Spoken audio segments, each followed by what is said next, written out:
A lo largo de los años hemos tenido preciosas relaciones con diversos ministerios porque hemos entendido que es imposible servir solos en este llamado tan honorable pero al mismo tiempo tan fuerte. Hemos entendido a la luz de las Sagradas Escrituras que la soledad termina matando a un cristiano tarde o temprano. No fuimos diseñados para estar solos. Fuimos diseñados para estar en comunidad. Somos seres necesitados de ayuda desde antes de la entrada del pecado. Dios nos ha diseñado así. Es el mismo Dios que ha dicho, ay del solo. Es el mismo Dios que nos ha animado a estar entre la comunidad de gracia para estimularnos al amor y a las buenas obras. Es idea de Dios. La comunidad de gracia es idea de Dios. La necesidad de ayuda es idea de Dios. Y la bendición en comunidad es idea de Dios. Y en esa misma idea y en esas mismas relaciones, el Señor recientemente nos ha permitido tener una relación muy hermosa con la red Endos, a través de la cual estaremos enviando hombres a plantar iglesias en nuestro país. Pero uno de los regalos preciosos que nos ha provisto Endos ha sido el cuidado pastoral. Todo pastor que pertenece a esta red cuenta con el cuidado pastoral de hombres de más de 30 años de experiencia en el ministerio. Y son un regalo precioso porque yo he contado con el apoyo de hombres como el pastor Salvador, como el pastor Nicolás y como otros hombres que puedo mencionar. Pero este apoyo que comenzó de manera formal me permitió a mí ver un poco más hacia mi corazón. El 12 de abril de este año tuve una de mis reuniones con uno de mis mentores, quienes querían escudriñar cómo estaba mi vida personal, emocional y física, familiar y eclesial. Y por más de una hora estuvimos hablando y haciéndome preguntas, y haciéndome preguntas, y haciéndome preguntas, y haciéndome preguntas. Y al final de dicha reunión, el pastor que estaba mentoreando me dice, ¿sabes cuál es el diagnóstico el cual yo puedo ver luego de escucharte de cómo está tu vida personal, física, eclesial y familiar? Y la respuesta de él fue, tú estás quemado. Eso fue lo que dijo. Tú estás a un paso de la renuncia, fue lo que me dijo. Tú no has entregado tu carta de renuncia a tu iglesia porque la gracia de Dios te tiene ahí. Y yo sé que también la oración de muchos de ustedes. Pero tú estás a un paso de abandonar. Tú estás actuando de manera mecánica y automática en el ministerio. Y hay muchas cosas que no se están manejando bien. Después de allí comenzaron a darme una serie de consejos sobre el descanso, sobre seguir con la capacitación y todo lo demás. Pero uno de los consejos que me daba el pastor Héctor Candelaria era, necesitas una pluralidad pastoral. Es imposible avanzar y mantenerse en el ministerio a largo plazo, porque queremos un ministerio a largo plazo. La única forma y una de las formas más preciosas que Dios ha diseñado ha sido la pluralidad pastoral. Y por eso hice esta introducción a esta clase, porque hoy vamos a hablar precisamente de la pluralidad pastoral. Y creo que es la segunda vez que en 12 años como pastor traemos este tema a nuestra iglesia. Y la pregunta es, ¿por qué tocar un tema como este? ¿Por qué no hablar de cómo Dios fortalece al creyente? ¿Por qué no hablar cómo Dios utiliza las pruebas para purificarnos? ¿Por qué tratar de tratar un tema como este? Una de las razones es porque hemos sido llamados a predicar todo el consejo de Dios. Otra de las razones es sencilla, porque nos encontramos en el proceso de elegir nuevos pastores para nuestra iglesia.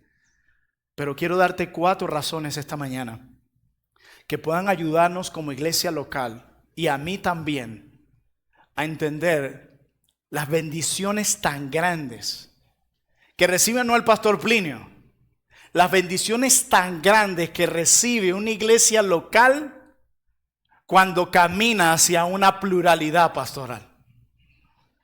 Así que sin más preámbulo, en esta clase de escuela dominical quiero que veamos 4 razones a favor de la pluralidad de ancianos en la iglesia local. Y quiero dar créditos al pastor Sugel Michelén y al pastor Giancarlo Fuenmayor. Y la primera razón por la cual nosotros deberíamos caminar hacia una pluralidad pastoral y que traerá bendición al cuerpo de Cristo la primera razón es que la pluralidad pastoral es histórica. Así es. Nosotros cuando escuchamos pluralidad pastoral, pensamos que es algo que se le ocurrió al pastor Plinio o a los bautistas reformados en el siglo XXI. Pero la historia dice todo lo contrario. Hermanos, la pluralidad de ancianos es importante porque ha sido importante para la iglesia a lo largo de los años. De hecho, como bautista que soy y como bautista que son muchos de ustedes, puedo decir que para muchas personas dentro de nuestra denominación, el término ancianos bautistas es casi una contradicción. ¿Por qué? Porque estas personas tienen la idea de que las congregaciones bautistas siempre han sido estructuras con un pastor como el líder principal. No sé si han escuchado. ¿Y quién es el pastor principal de esta iglesia? Esa es la forma en como muchos han visto gobierno, pero nosotros en la Biblia no vemos eso. Nosotros llegamos a ver más bien en muchas iglesias bautistas, pensamos en un pastor como líder principal y una mesa directiva de diáconos para ayudar en diversos ministerios. Pero hablar de pluralidad pastoral, bueno, yo quiero reafirmarles que esto es histórico. Esto no es algo nuevo. Desde los inicios de la denominación bautista encontramos escritos como los de William Kiffin, un pastor londinense en el siglo XVII que escribió y habló mucho sobre esto. W.B. Johnson, un bautista del sur del siglo XVIII que también escribió sobre la pluralidad. Nehemías Cox, que es un hombre muy admirado por nosotros los bautistas.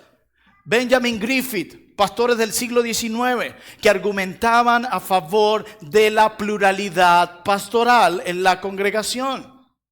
Pero por encima de todo eso, nuestra confesión de fe, la Confesión Bautista de Fe de Londres de 1689, que resume lo que cree esta congregación, tiene párrafos que afirman la pluralidad pastoral. Quiere decir que nuestras convicciones de Iglesia Bautista Reformada, Trono de Gracia, en nuestra confesión, la que usted asumió a través de un pacto y un compromiso público cuando se hizo miembro, allí dice que es bíblica la pluralidad pastoral y que toda iglesia sana debe tener una pluralidad pastoral. Está en nuestras convicciones. Por eso lo menos que podemos decir de la evidencia histórica de los bautistas es que es falso decir que la pluralidad de ancianos es antibautista. Todo lo contrario, toda iglesia bautista debe tener una característica, es la pluralidad de ancianos. Así es histórica. No es algo que se nos ocurrió a nosotros. Es histórica. La iglesia a lo largo de los siglos ha creído y ha practicado esto. Y toda iglesia debe ser intencional en caminar hacia allá. Y todo pastor, si usted es pastor, usted debe dar evidencias que usted ha sido o fue intencional en procurar la pluralidad. Si usted no lo ha hecho, usted está actuando en contra de lo que la historia afirma, pero también en contra de lo que la Biblia afirma. Y aquí está mi segunda razón. No solo caminamos hacia la pluralidad porque es histórica, sino caminamos hacia la pluralidad porque es bíblica. La pluralidad de ancianos es relevante porque es bíblica. En el Nuevo Testamento nunca se describe a ninguna iglesia con un solo pastor. Lean las cartas. Inician con un saludo a los obispos y diáconos que están en la iglesia tal. Habla de ancianos o pastores en plural y habla de iglesia en singular. Quiere decir que esta pluralidad no estaba distribuida en varias iglesias, un pastor por cada uno, sino que había una pluralidad en cada iglesia. En el Nuevo Testamento los ancianos funcionaban como representantes de la iglesia. Su tarea era liderar a su congregación hacia una vida santa, a someterse a los decretos del gran rey, del gran pastor. De hecho, el Nuevo Testamento establece claramente que debe haber una pluralidad de pastores, ancianos u obispos, que son términos intercambiables para referirse al mismo oficio. Ancianos, obispos, pastores.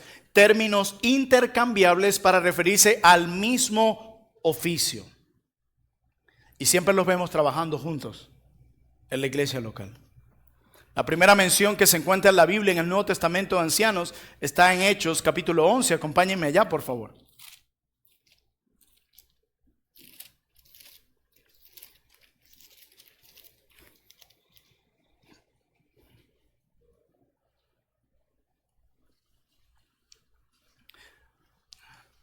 Aquí tenemos el ejemplo de la iglesia de Antioquía, una iglesia sumamente misionera que plantaron un montón de iglesias. De hecho, algunos llaman a Hechos 11 con la iglesia de Antioquía el génesis de las plantaciones de iglesia, el inicio de las plantaciones de iglesia. Y dice Hechos 11:30, cuando se habla de la ofrenda que recibieron los hermanos en necesidad, dice, lo cual en efecto hicieron, enviándolo ¿a quién? Y esa es la palabra usada no para personas de edad, sino para describir al obispo, al pastor, enviándolo a los ancianos por mano de Bernabé y de Saulo. Aquí nos dice que la iglesia de Antioquía envió una ofrenda a los ancianos de Jerusalén por mano de Pablo y de Bernabé. Y noten que dice ancianos en plural.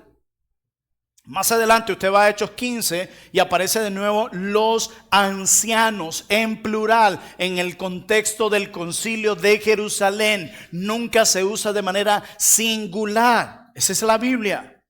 Y usted puede verlo más adelante. Acompáñeme a Hechos 15:2.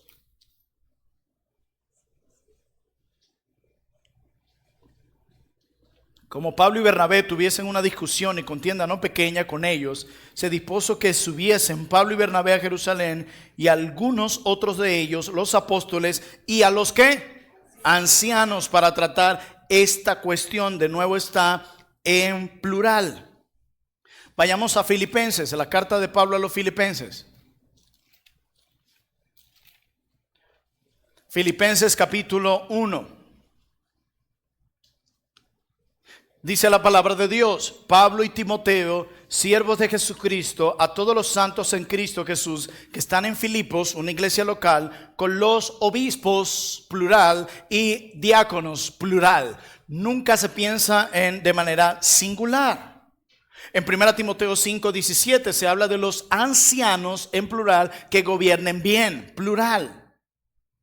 Y luego dice mayormente los que trabajan en predicar y enseñar. Así que no solamente tenemos una pluralidad de pastores en esa iglesia que gobierna, sino también una pluralidad que predica. Dice mayormente a los que predican. O sea que hay pastores que no solo deben tener una pluralidad, sino que hay una diversidad. Hay unos que se van a ocupar más de la predicación. Hay pastores que son más buenos en el púlpito y otros más buenos en consejería, otros más buenos dirigiendo. Así que cuando pienses en un nuevo pastor, no solo pienses en un predicador súper ultra extraordinario. Porque a veces es un hombre que tiene la habilidad para liderar, para aconsejar y para administrar. Santiago 5:14 dice la Biblia, si alguno está enfermo, ¿qué debe hacer? Llame a quién, a los ancianos entre vosotros, plural, pastores, y iglesia en singular.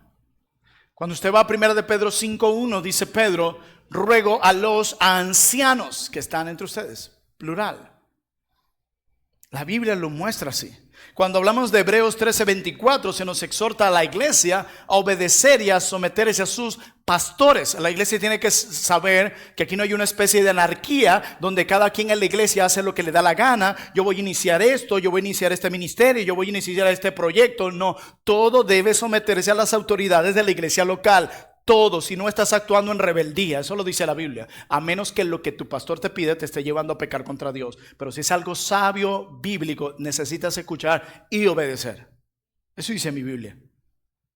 Así que la Biblia habla en plural de los ancianos, es bíblica. No nos las inventamos los bautistas reformados, está en las Sagradas Escrituras. Miren cómo Gruden lo dice, vamos a verlo aquí en pantalla. La cita de Gruden dice lo siguiente.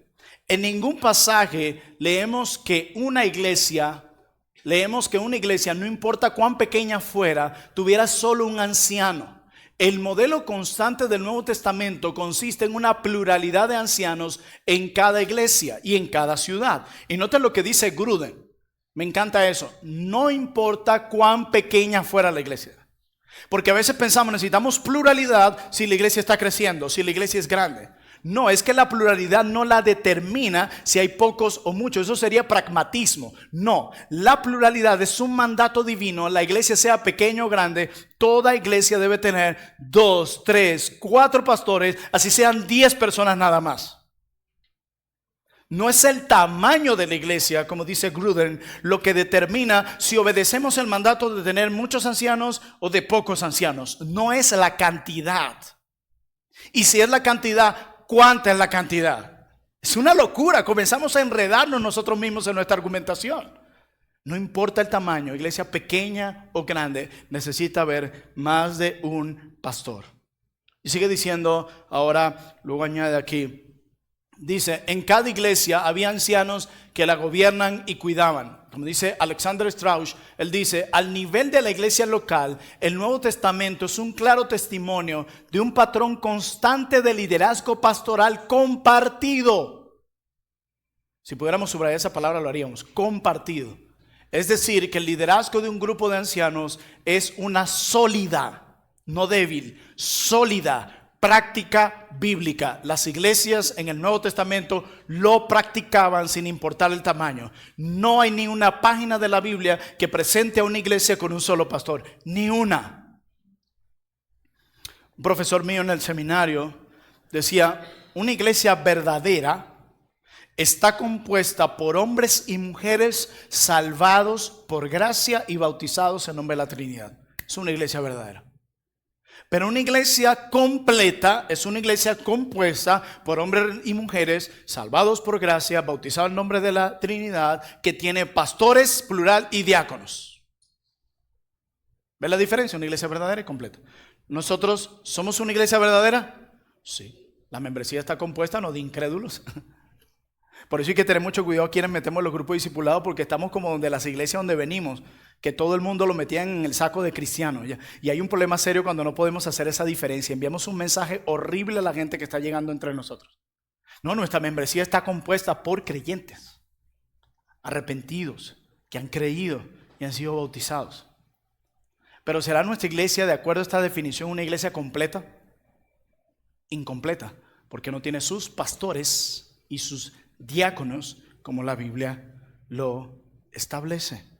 Es bíblica esta postura. Así que no solo caminamos hacia allá porque es una postura histórica. Las iglesias sanas, puritanas, reformadas lo han practicado. Pero en segundo lugar porque es bíblica. Está en cada página de la Biblia y está como mandato y como ejemplo para nosotros. Pero en tercera razón, la tercera razón de por qué debemos caminar hacia una pluralidad pastoral. Es saludable. Es saludable. Nada de lo que Dios determine para nosotros es dañino. Nada, hermanos. Nada. Todo lo que Dios determina en su palabra para nosotros es bueno. ¿No dice Santiago, toda buena dádiva y todo don perfecto desciende de dónde? De lo alto. Viene de Dios. Entonces, si esto es bueno, nos estamos perdiendo algo bueno. Vamos a gozar de mayor bendición y de mejor salud como iglesia si caminamos hacia allá. Hermanos, ¿qué tipo de gobierno sería más saludable para el crecimiento espiritual de la iglesia? ¿El que un solo hombre pastoree y cuide un montón de almas? ¿O una pluralidad donde un grupo de pastores están capacitando, de acuerdo a Efesios 4, para que los miembros se cuiden entre ellos? ¿Cuál será más saludable? ¿Nuestro modelo o el modelo de Dios? Y créanme, vas a ver a pocos pastores enseñar esto a las iglesias. Porque es muy fácil agarrar el amorcito, estar uno solo aquí y uno dando las directrices y uno guiando todo. Es muy fácil. Pero que estemos trayendo de nuevo este tema, caminemos hacia una pluralidad. Necesitamos más hombres que ustedes puedan cerciorarse de que se están capacitando y que ustedes los estén evaluando. Eso es sano. Cuando una iglesia tiene un solo pastor, decía alguien, y aspira a permanecer así solo, esta peligra, hablando de la iglesia, de cometer un suicidio espiritual, ya que una sola persona posee todos los dones necesarios para liderar, ya que una sola persona no posee todos los dones que requiere esa iglesia para ser edificada.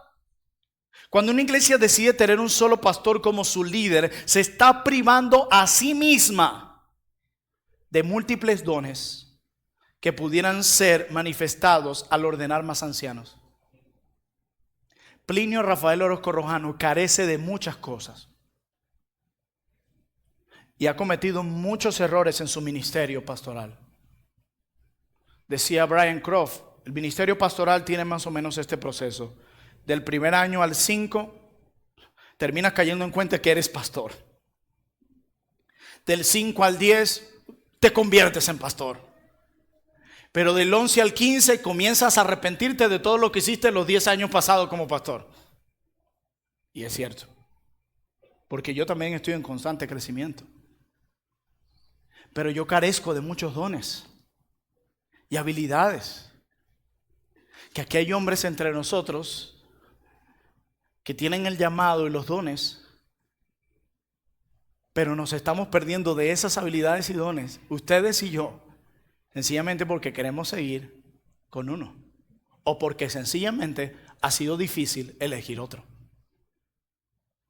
La mayoría de las iglesias en nuestro país y en Latinoamérica no tienen pluralidad pastoral. Usted va a la mayoría de la iglesia, no hay pluralidad pastoral. Y no es algo que se practique, que se enseñe, que se incentive. Y esto es peligroso. La iglesia se está perdiendo de dones que puedan bendecir tu alma. Por ejemplo, decía Giancarlo Fuenmayor, él decía, hace poco un pastor muy respetable en el mundo evangélico quería que el bautismo no fuera un requisito para la membresía en la iglesia. Pero el resto de los ancianos no permitió esto y protegió a este pastor y a la misma iglesia de caer en el error. ¿Qué hubiese pasado si él está solo? Se implementa esto. Y las congregaciones lamentablemente a veces siguen ciegamente a sus líderes, porque no estudian las escrituras, porque son muy emocionales y porque tienen temor al hombre. Estos pastores vieron que su pastor estaba haciendo algo incorrecto y se lo apercibieron. ¿Cómo hubiese visto Dios estos pastores que están viendo en error a su pastor y no lo hubiesen apercibido ese error? ¿Cómo creen? ¿Creen que sería piadoso ese accionar? Por supuesto que no. Un pastor que ve a su pastor desviándose y no hace absolutamente nada, no solo se hace culpable, sino es un hombre que odia y no ama a su otro pastor. Porque quizás ese otro pastor está ciego en su pecado. Pero si a ti Dios te lo está permitiendo ver y no haces nada, estás grave. Por eso, sin importar que el otro compañero tuyo se moleste, se incomode o te haga la X, como decimos, tu deber es amonestarlo. Tu deber es reprenderlo y hacerle ver su error. Si no reacciona, ya su sangre no caerá sobre tu cabeza. Hermanos, hombres piadosos cometen errores. ¿Sabías eso? A veces endiosamos a los hombres en YouTube o a los autores de libros. Uno de mis autores favoritos es Paul Tripp. Y una de las cosas que me encanta de él es lo honesto que es con respecto a su propia lucha en sus escritos. Paul Washer comete errores. Sugal Michelin comete errores. Todos son hombres que tienen luchas como nosotros y necesitan la gracia de Dios como nosotros. Además, ellos no se presentan como perfectos. Todo hombre comete errores. Y la pluralidad de pastores, hablando en el contexto de por qué es saludable, provee una sabiduría que un solo hombre no tiene. La pluralidad de ancianos también reduce la tentación de un hombre de ejercer una autoridad excesiva sobre la iglesia o de usarla para satisfacerse a sí mismo. La pluralidad lo protege de eso. Allá lo que dice Alexander Strauss, y vuelvo y lo cito y lo vamos a ver en pantalla, es lo siguiente. La única esperanza para romper con el terrible abuso de autoridad pastoral, todos podemos caer en eso, incluyéndome. Dice, la única esperanza para romper con el terrible abuso de autoridad pastoral que afecta a muchas iglesias es que haya verdadera rendición de cuenta entre líderes iguales. Eso es lo que protege a una iglesia de que un pastor se convierta en Diótrefes. Esa es la realidad. No, pero yo he visto que a pesar de la pluralidad hay hombres que se desvían. Sí, pero fue por falta de amonestación o fue por soberbia y endurecimiento en el corazón de alguien. Son dos cosas muy distintas, muy diferentes. Hermanos, la pluralidad de pastores también ayuda a fomentar la madurez en esa misma línea de por qué es saludable. Fomenta también la vida espiritual entre los ancianos. Miren, yo recuerdo, y se lo comentaba ahorita a Joan, que está aquí hoy, va a predicar, que por cierto tuve el privilegio de estar en su proceso de evaluación y ordenación antes de que fuera pastor. Yo amo a mi hermano desde antes de ser pastor, así que si ahora menos te voy a dejar de querer, eso no va a cambiar nada. Hermanos, cuando se trabaja en equipo, puedes tener a otros que te pueden ayudar a madurar y en tu crecimiento espiritual. Y esto es lo que voy. Yo el año pasado recuerdo que dije en un momento, yo también necesito quien pastoree mi alma. Y alguien con mucho amor me regaló una taza preciosa que dice, el Señor es tu pastor. Y yo lo entendí bien. Quería animarme y recordarme que yo tenía un buen pastor. Y en esa taza tomó mi café en las mañanas. Se prensó algo aquí, si están pendientes ahí por si acaso no está bien. Usted, pastor, usted ya tiene un pastor. Pero yo me preguntaba, pero entonces si esto es así, ¿qué yo hago pastoreando esta iglesia? Yo debería irme a vivir a Margarita, ustedes también ya tienen un pastor. Pero a pesar de eso requieren de alguien que cuide de ustedes y les predique. Yo también. Porque a Dios le ha placido usar a hombres débiles como nosotros, que Él ha llamado por gracia, para que pastoreen su pueblo a través de Él. Él pastorea a cada uno de ustedes a través de hombres débiles como nosotros. Yo no sé si tú sabías eso. El Señor te ministra al corazón a través de tus hermanos en quienes Él mora. Cuando un hermano tuyo te está ministrando, es como si Cristo mismo, como si el Espíritu Santo de Dios te estuviera ministrando a través de esa persona. Cuando Dios usa a tus líderes predicando sanamente la palabra de Dios cada domingo en la mañana, es como si Cristo mismo lo estuviera haciendo. ¿Cuál es el momento, el mejor momento para un pastor para discipular a su rebaño? En el culto, cuando los tiene a todos juntos. Así que en este momento tú estás siendo discipulado y estás siendo pastoreado. Si usted está recibiendo alimentos sanos, usted está siendo pastoreado. De hecho, la razón por la que la mayoría de ustedes salió de sus iglesias es porque no estaba siendo pastoreado. Y no se referían el pastor está detrás de ustedes, porque hay una idea errada por ahí de que el pastor es mi niñera. El pastor tiene que estar en todos mis cumpleaños, en mis fiestas especiales. El pastor me tiene que llamar lunes, martes y miércoles, jueves, y en mi cumpleaños tenerme una torta, hacerme algo especial, publicar las fotos que se toma conmigo, visitarme en mi casa. Y si puede cocinarme algo, esto sería, Dios mío. Bueno, conmigo se equivocaron. Yo no hago nada en la cocina, solo desastres. Cuando estuvimos en Cuba, le pregunté a un pastor amigo de Escocia, le digo, siempre me gusta preguntarle esto a los pastores, ¿cómo lidias tú con la presión del ministerio? Y Matthew responde y dice, cocinando. El olor a comida me desestresa. No, siguiente. Pero necesitamos a otros hombres que nos ayuden a madurar, que cuiden de nuestras almas. Necesitamos de pastores que nos pregunten cómo estás y que cuiden de nosotros, cómo te sientes. Y uno también ser sincero, porque recuerden que nuestros pastores y nuestros líderes no son adivinos. Si tú no abres tu corazón va a ser muy difícil ayudarte. Una mala respuesta trae un mal consejo. Necesitas abrir tu corazón. Pero eso fomenta la madurez. Hierro con hierro se aguza, dice la Escritura. Necesitamos personas que estén de nuestro lado y que nos ayuden a crecer y que nos pastoreen. ¿Por qué? Porque nosotros somos ovejas también. Yo no sé si usted lo sabía, yo soy una oveja también. Amén. También yo soy una oveja. Necesito que me cuiden, que me exhorten, que me animen. Pero también la pluralidad de ancianos proporciona un equilibrio a la iglesia. Y esto la hace saludable. No todos tenemos la misma fortaleza en todo. Y a veces los pastores tenemos nuestras tendencias, ¿verdad? Tenemos nuestras fortalezas y decimos que queremos que la iglesia vaya por aquí, que la iglesia vaya por allá. Y una pluralidad de ancianos permite que cada pastor se pueda centrar en su vocación y en sus dones específicos, en lugar de gastar enormes cantidades de tiempo y energía en áreas de ministerio en la que no está especialmente dotado.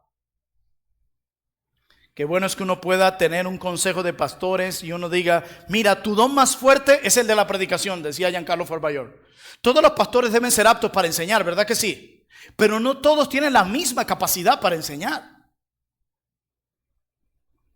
Entonces, si tú tienes un don más excelente para predicar, predica. Pero el que tiene un don más excelente para aconsejar, que se dedica a la consejería. Y eso permite que el ministerio de este hombre sea más efectivo.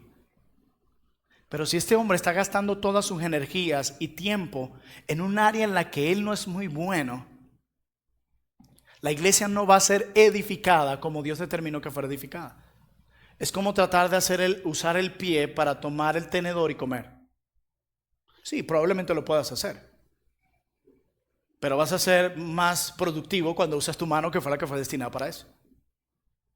Bueno, lo mismo sucede cuando la iglesia está usando mal un don que tiene, poner un hombre a predicar regularmente que no tiene el don para predicar, o aconsejar a alguien que no tiene suficiente don para aconsejar. La iglesia no está siendo edificada como debería. Y hay que darle la oportunidad a los hombres que están comenzando. A veces decimos, mira, a mí me gustaría ir como pastor, pero le falta. Me hace acordar a esas anuncios de trabajo que dice, bueno, necesitamos joven entre 20 y 25 años con 30 años de experiencia en el área de tal. Quiere decir yo que no se necesita crecer, madurar, acompañamiento, mentoría. Claro que sí. Por eso nuestra iglesia forma hombres a través de una academia de predicaciones positivas desde el 2017. Por eso nuestra iglesia va ya por el segundo año de residencia los días martes, donde nos reunimos toda una mañana con hombres en formación. Por cierto, hemos invitado a la iglesia que asista y vea lo que está haciendo, y solo hemos recibido 3 personas. Y de las 3, una sola es miembro, los otros 2 son candidatos a miembro. Más nadie aparece ahí. Y los hemos animado, tienen el privilegio de ver lo que se está haciendo. Eso ayuda a hacer un equilibrio en la iglesia. Pero también en medio de este punto saludable, otro beneficio de tener la pluralidad de ancianos es que la carga del ministerio se reparte entre varios.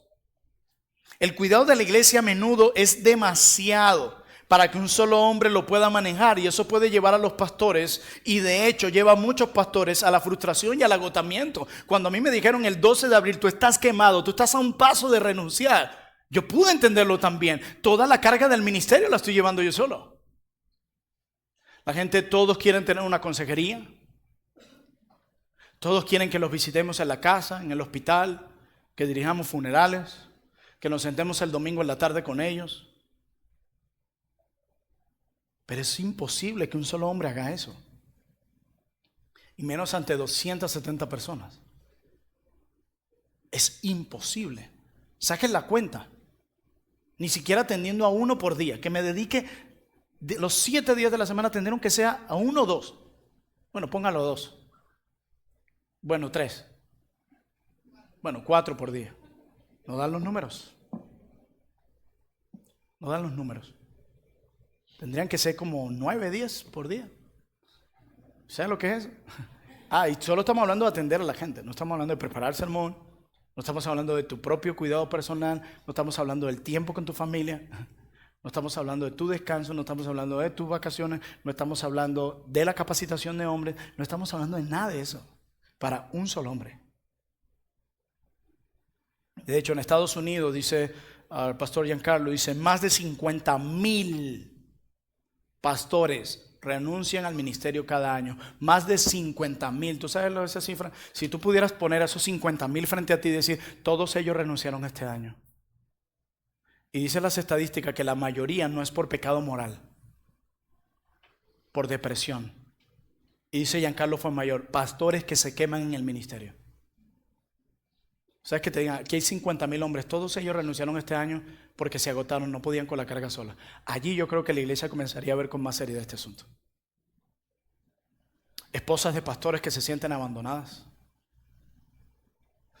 Estando en Cuba, en una mañana, estábamos conversando con un pastor, está ahorita en Oklahoma, Julio Crespo, es parte del equipo de Endos, y estábamos hablando de este tema. Y él me decía que un hombre una vez, un pastor, le dio una frase que atravesó su corazón sobre este tema. Y la frase era esta: la persona con la que un pastor comete más adulterio contra su propia esposa es con la esposa de Cristo. La persona con la que un pastor comete más adulterio en este mundo contra la esposa que Dios le dio es con la esposa de Cristo. Le hemos invertido las energías, el afecto y la dedicación que a veces no reciben nuestras esposas. Cuando hay un equipo, hay mejor forma de sopesar esto y de cerciorarnos de que esto se cumpla. En una pluralidad de pastores, incluso la crítica se reparte entre varios. Amén, ¿verdad que sí? Otra cosa que tenemos en común, Joan y yo, los dos estamos pastoreando solos. Ahorita dice, con el Señor. Sí, con el Señor, pero usted me entiende, ¿sí? La pluralidad pastoral puede ayudarnos a sopesar las críticas con objetividad. Porque a veces un pastor llega a decir, hay hermanos de la iglesia que están diciendo tal o tal cosa, ¡qué barbaridad! Y otro pastor le dice, mira, tal vez la manera como ellos expresaron esa queja fue pecaminosa. Pero ¿sabes qué? En el fondo hay algo de verdad en la queja. ¿Ustedes no se han puesto a pensar cuando alguien dice algo de ustedes que hay algo de verdad en lo que les dice?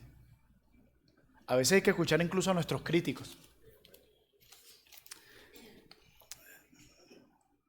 ¿Por qué necesitamos caminar hacia la pluralidad? Es histórica, es bíblica, es saludable. Lo es. Hermanos, no estoy aquí para regañarlos ni nada de eso. Yo amo mucho a mi iglesia. Y si se abrieran puertas para pastorear otra iglesia, seguiría prefiriendo esta. Pero quiero que seamos una iglesia bíblica en todo, no solamente para hablar de las doctrinas de la gracia. Una iglesia reformada es bíblica en todo el sentido de la palabra. Hoy, como sabemos, los 5 puntos del calvinismo ya somos reformados. No, te falta mucha tela que cortar. Pero uno de los puntos es este, la pluralidad pastoral. Necesitamos caminar hacia allá, orar por esto, trabajar duro por esto. Porque una de las personas que va a ser más afectada por esto, aparte del que te habla, serás tú mismo. Y la solución no es quitarle tareas a tu pastor. Porque hay cosas que solo puede hacer un pastor. Y hay cosas que solo debe hacer un pastor que no puede delegarle a otros hombres. Esa no es la solución. La solución es caminar hacia la pluralidad pastoral. Orar por la pluralidad pastoral. Sentarnos con aquellos hombres potenciales y ver qué podemos ver deficiente en ellos y ayudarles, acompañarlos a que puedan cambiar. Mirar hacia los tiempos de entrenamiento que tiene nuestra iglesia y ver quiénes se están entrenando para saber cómo podemos ayudarlos y asistirlos. Hay muchas formas, pero hermano, es histórica, es bíblica, es sana para nosotros. Si queremos ser una iglesia más saludable, que no muera en el tiempo, necesitamos caminar hacia la pluralidad. El año pasado perdimos un pastor. ¿Qué hubiese pasado si no hubiese habido pluralidad? La mayoría de las congregaciones, y tristemente lo digo, mueren cuando los pastores ya se van. No hay pastores, entonces aquí ya no hay iglesia. Como si la iglesia lo hicieran los pastores. Y eso es lo que está pasando en muchas congregaciones hoy. Y yo quiero que podamos pasar años, que muchas generaciones pasen por este púlpito. Muchos de esos niños que están por ahí corriendo se conviertan en pastores de esta iglesia. Sean formados caminando en una pluralidad y que este ministerio permanezca en el tiempo siendo fiel. Porque el día que el Señor me llama a su presencia se va a probar quién realmente sostenía este ministerio. Pero si caminamos hacia una pluralidad, va a ser más sano para ustedes, para mí. Y podemos contar con la gloria de Dios, podemos dar gloria a Dios y dar avance a su reino. Hermanos, llevar a una sola persona a todo esto es agotador. El año pasado experimentamos situaciones difíciles y el siguiente domingo yo tuve que pararme de nuevo al púlpito a predicar. Y seguir trabajando, y seguir trabajando. Necesitamos más apoyo en nuestra iglesia, más hombres. No puedo con tanta consejería. Incluso hay mucha gente con la que me quiero sentar y hablar y no puedo. Soy un hombre débil. Ya voy llegando a los 40. Si dicen que con los 40 todo cambia, ustedes dirán, yo me siento ya como que las cosas están cambiando. Yo no quiero esperar que a los 60, por fin, el segundo pastor. Que podamos contar con la sonrisa de Dios y la aprobación de Dios, que Dios pueda derramar más bendición sobre esta iglesia. Yo a veces le digo al Señor, ¿por qué te pedí que tragaran más gente a esta congregación? Ahora no puedo con tanto rebaño. Y es por eso es que es difícil. Alguien me dice, ¿por qué postergan tanto los procesos de membresía? Cada vez que entre un miembro es una persona que yo me debo comprometer a cuidar.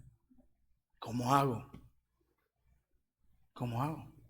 Lidiar con las tensiones de los grupos pequeños, lidiar con la gente que a veces no te escucha. Yo necesito llevar esa carga con otros. Esto suele ser pesado cuando se lidia uno solo. Por eso es que el diseño de Dios nunca se equivoca. Amados hermanos, vamos a orar para que Dios nos conceda más pastores, una pluralidad, que nos cuidemos, hombres íntegros, temerosos de Dios, donde ellos y sus familias también quieran servir en la misión del Señor. Porque si es solo el hombre y no están su esposa y sus hijos involucrados, va a fracasar en el tiempo. Necesitamos todos como familia involucrarnos en esta labor tan bella que es ser pastor. Hermanos, yo no cambiaría este oficio por ningún otro. No lo cambiaría. Esto es lo más hermoso que Dios me permitió hacer. Predicar su palabra y anunciar su nombre cada semana. No hay privilegio más grande que Dios pueda dar a un hombre. Vamos a orar.